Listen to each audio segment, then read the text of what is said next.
As you can see behind me, I've been a busy girl. Lots of baking. Made over 100 cookies. It's for the snow picnic. And we're snowing again. You can probably see that through my window. Yeah, if you look at my window real close, you can see the snow coming down. It's unbelievable. So anyhow, I've shoveled once. Don's on his way. Then we're going to plow and shovel again. And all this activity, I might be stronger, possibly. But I don't think I've lost a pound. So let's continue reading God, Faith, and Reason by Michael Savage. And we're going to start with story number 27, The Power of the Searcher. Here we go.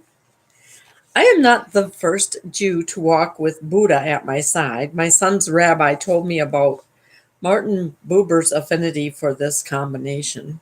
Strange. But the great Jewish philosopher's infatuation with the inner, self-centered orientation of that other religion came to an abrupt end. One day, a young student came to see him and asked many questions. The older man, growing impatient with the distraction, ended the interview abruptly. The boy left and soon afterward committed suicide. Oh my heavens. I would have a hard time living with that. I would definitely have a hard time living with that. Buber assumed responsibility. Well, he's not responsible, but he didn't recognize the signs. It's just sad. And was not able to help him, which is even sadder. Saying afterward that he'd answered all the boy's questions except the one left unasked. That sad incident convinced him that the self-centered inner life of reflection suggested by the teachings of Buddha was inferior to the outward world way of active dialogue, a basic Jewish proclivity. Now, Michael, don't be getting sarcastic and about your own religion. Oh. Rabbi Chanina used to say, "He whose deeds exceed his wisdom shall endure. But he whose wisdom exceeds his deeds, his wisdom will not endure." Passion's Power, story 28. Of course, things are not as clear-cut as action versus inaction, inner versus outer, monologue versus dialogue, and so on. I carry on great monologues to an imaginary audience all the time. I never make mistakes either when I'm carrying out that monologue. Both religions seem to teach the same things, namely, control the passions, clear the mind, do good deeds. If a man's body and mind are under control, he should give evidence of it in virtuous deeds. This is a sacred duty. Faith will then be his wealth. Sincerity will give his life a sweet savor, and to accumulate virtues will be his sacred task. Buddha. Ben Zoma said, "Who is wise? He who learns from all men. Who is mighty? He who subdues his passions. Who is rich? He who rejoices in his portion. Who is worthy of honor? He who respects his fellow man." These were all questions, too. Hillel, one of my favorite teachers, used to say, "An empty-handed man cannot be a sin-fearing man, nor can an ignorant person be truly pious, nor can the diffident learn." The diffident. That's a new word. I've never heard that before. Nor can the diffident learn, nor the passionate teach, nor is everyone who excels in business wise. In a place where there are no men, strive to be a man. I say we go get a dictionary and look up that word. I'll be right back.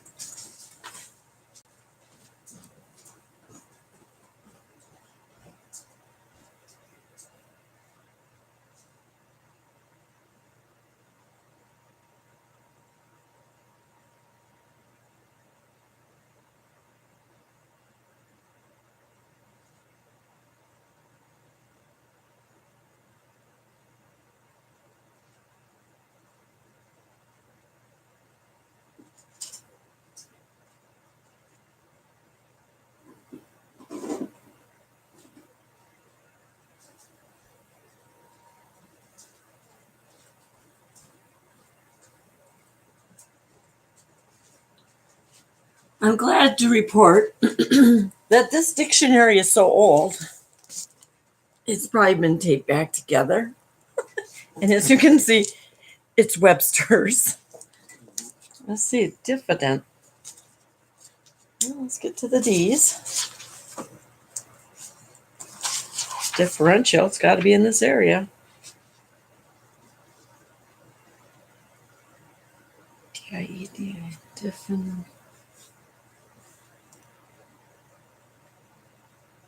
difference, diffentia,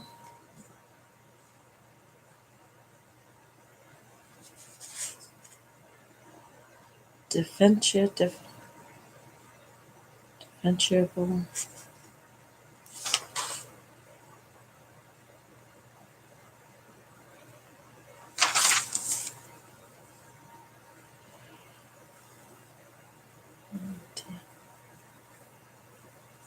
It doesn't even have that word in here.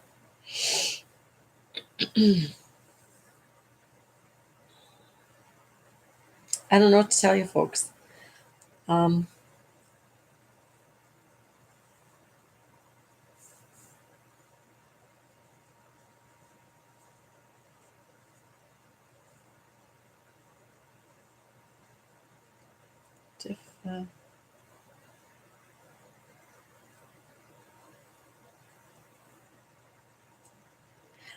I'm gonna guess it just means something to be unlike.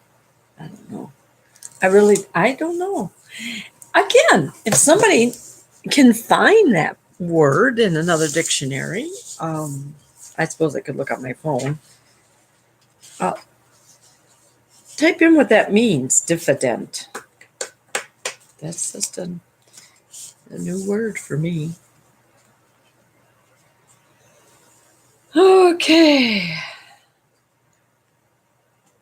I'll read it again. An empty-handed man cannot be a sin-fearing man, nor can an ignorant person be truly pious, nor can the diffident learn. Differing?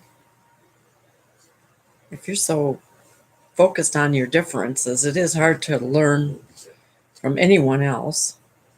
Nor the passionate teach, nor is everyone who excels in business wise. In a place where there are no men, strive to be a man. I'm going to strive to be a woman. I'm sorry, I have no inclination to be a man. But life cannot be lived simply by coining or memorizing wise sayings. The trap in which I found myself was the result of inheriting a hot nature for which I sought the cure and calm of an objective wisdom. Drawn to the burning flames life offered, I would obey my desires up to a point, only to step back, partly satisfied, never jumping whole soulfully into the fire of chance. Just as the pure and fragrant lotus flower grows out of the mud of a swamp, rather than out of the clean loam of an upland field, and our northern orchids grow in that same environment. They're just gorgeous. So from the muck of worldly passion springs the pure enlightenment. I hope from the muck of the DC swamp some enlightenment comes. That would be very good. I think this country needs that, probably the whole world. Even the mistaken views of heretics and the delusions of worldly passions may be the seeds of Buddhahood. Buddha again. Was it not my passionate nature that led me to search for peace? Therefore, I realized at once that without passion, peace is meaningless. Without war, what meaning is there in the state known as peace? It is the same for good and evil, the cornerstones of my training from toilet to temple. Why try to be good when bad is just the dark side of the sphere? Can a moon always shine, or must it too go into its dark phases, eventually disappearing from view, still being a whole, though it is out of sight? Ours was not out of sight last night. It was a big full moon, and it was so bright, and now it's snowing, as you can still see out the window. This is how we turn from our light phases to our dark, from our hot to mild to cold, from wise to foolish, kind to cruel, happy to unhappy. The principal value of religious teachings, then, from a personal or happiness point of view, is to smooth the transitions, making the changes less jarring to ourselves and others, allowing us to become an integrated or unified person. To try to eliminate passion altogether is not only impossible, but ultimately criminal or against the stream of life. Which teaching, then, would give me the greater happiness, the greater gift, the ability to keep alive my fiery nature without dashing myself onto the rocks below or hurting those around me? Excuse me. Excuse me. More would I continue to laugh and make others release their bonds as I had done since childhood, long before I ever heard of the word religion. There are three kinds of people in the world. The first are those who are like letters carved in rock. They easily give way to anger and retain their anger thoughts for a long time. Learning to deal with anger is an entire process. The second are those who are like letters written in sand. They give way to anger also, but their angry thoughts pass quickly away. The third is those who are like letters written in running water. They do not retain their passing thoughts. They let abuse and uncomfortable gossip pass by unnoticed. Their minds are always pure and undisturbed. That was from Dharma, whoever Dharma is. There are four kinds of tempers. He whom it is easy to provoke and easy to pacify, his loss disappears in his gain. He whom it is hard to provoke and hard to pacify, his gain disappears in his loss. He who is hard to provoke and easy to pacify is a saint. He who is easy to provoke and hard to pacify is a wicked man. And that was from Anonymous. And here he has a scripture, Deuteronomy 7, verse 6. For thou art a holy people unto the Lord thy God. The Lord thy God hath chosen thee to be his own treasure out of all peoples that are upon the face of the earth. And our next story is called Lotus from the Muck. I began as a Buddhist, formless in time, shaped as I was by my parents, my sister, even my sacrificed brother Jerome. I wonder why he calls him sacrifice. Was it because he could see no meaning in Jerome's life? I'm not sure.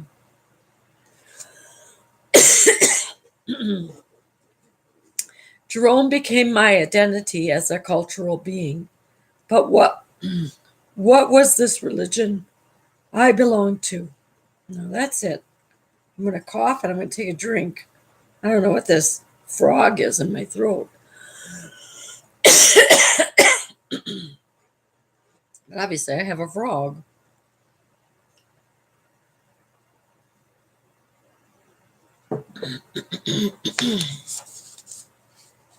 Let's hope it is gone. Hope I chased it down with that coffee.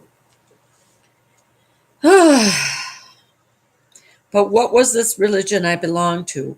Was it merely candles flaming me to sleep on Friday eves like two golden rails if you quietly drifted off in your father's lap, squinting up long enough to distort the twin flames?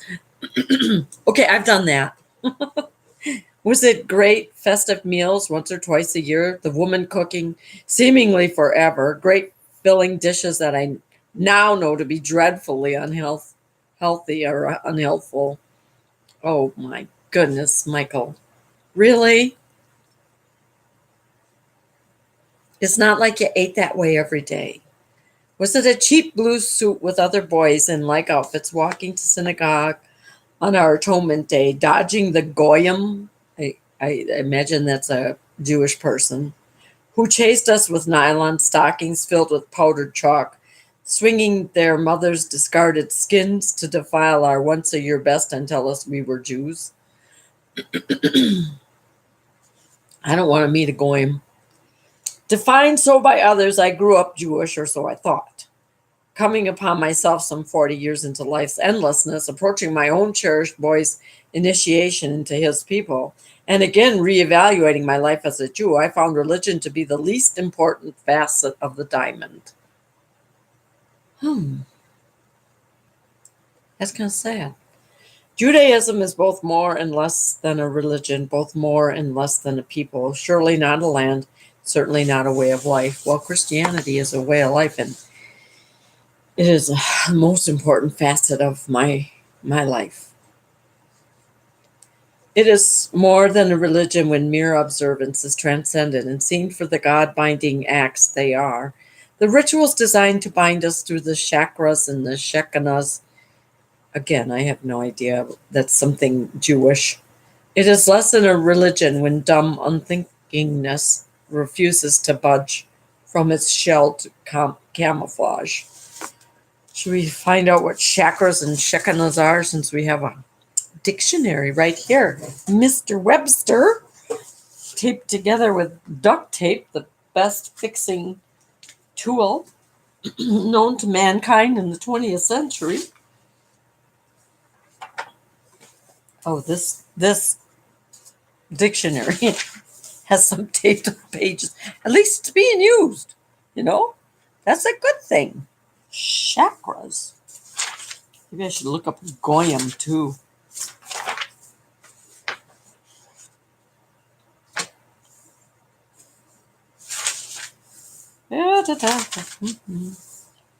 Shallot shaman.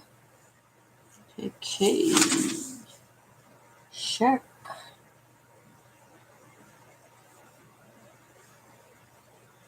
Shaky. Shakti. Shako.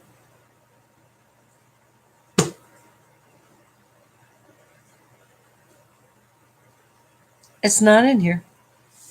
Boy. It must be in the Jewish dictionary. Shekinahs. Let's see if they have Shekinahs.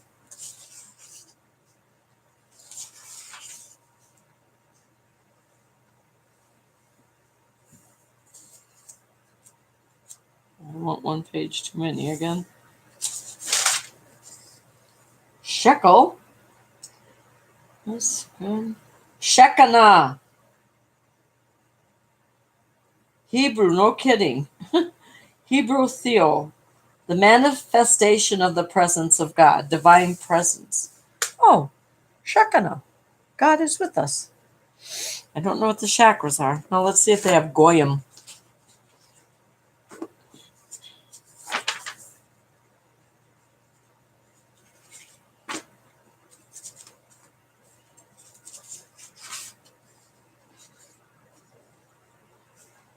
They have goat sucker. I'm not even going there. I'm just gonna glaze on by that and giggle. Okay.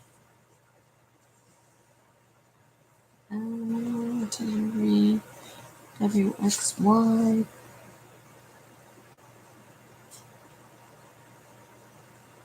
Goya.